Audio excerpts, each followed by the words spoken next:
A key priority for Mark Carney during the election, building more homes. There simply aren't enough homes, so housing is just too expensive.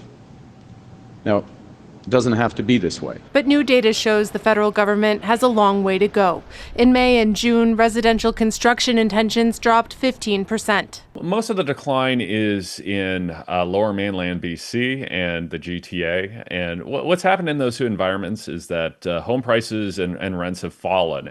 Experts say it all comes down to math. We've reached a point at which the costs are so high relative to prices, it's just no longer economically viable to build most forms of housing.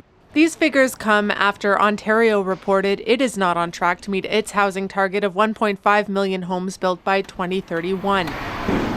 Ontario Premier Doug Ford says they want to get more built, but municipalities play a big role. If you want to build, you will build.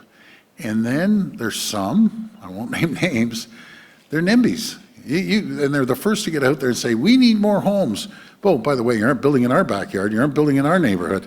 The federal housing minister wasn't available for an interview, but Prime Minister Mark Carney has committed to build nearly 500,000 homes annually and slash development fees. We need to see some response here to get the developers off the sideline and the shovels in the ground.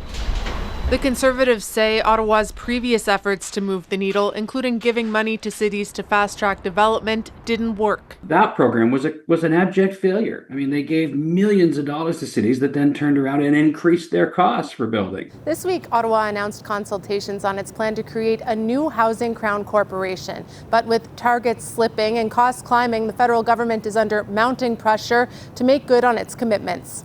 Kate McKenna, CBC News, Ottawa.